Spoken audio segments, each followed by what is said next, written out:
faut rappeler que le mécanisme, c'est le DSA permet à chaque autorité de tutelle dans chaque pays européen, en France c'est l'ARCOM, de désigner des signaleurs de confiance, des shérifs de la liberté d'expression, et il n'y a guère qu'eux qui, à travers leur signalement, toi et moi on peut faire signalement, mais ils s'en foutent, il y a 400 millions d'Européens qui font des signalements, ils ne peuvent pas gérer.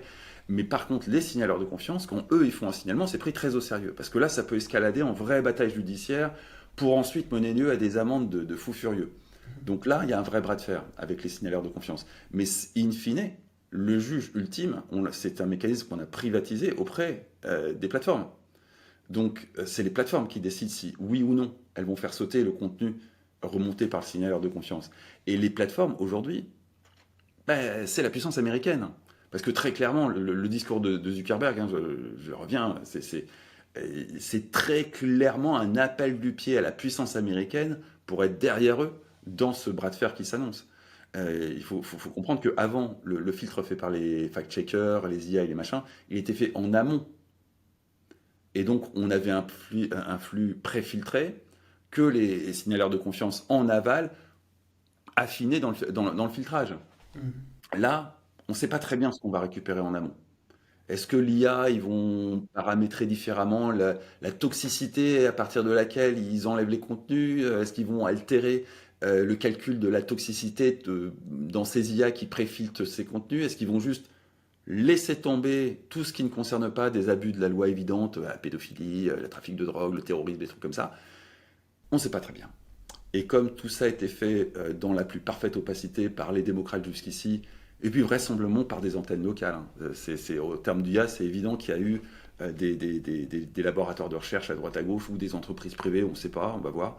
J'imagine qu'il va y avoir des investigations qui ont participé à une localisation de ces IA pour censurer. Et Mhm. de cette façon de faire la chasse à des opposants politiques avec des mécanismes de tri.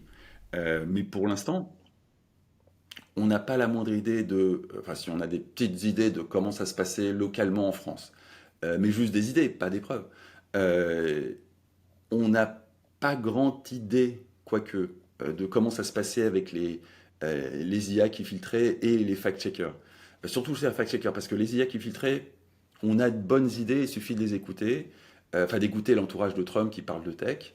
On n'a pas de preuves. Donc il faut quand même prendre un peu de recul avec ce qu'ils disent, mais ce qu'ils disent est tellement cohérent avec ce qu'on nous révèle chaque jour que j'ai peur qu'ils aient raison.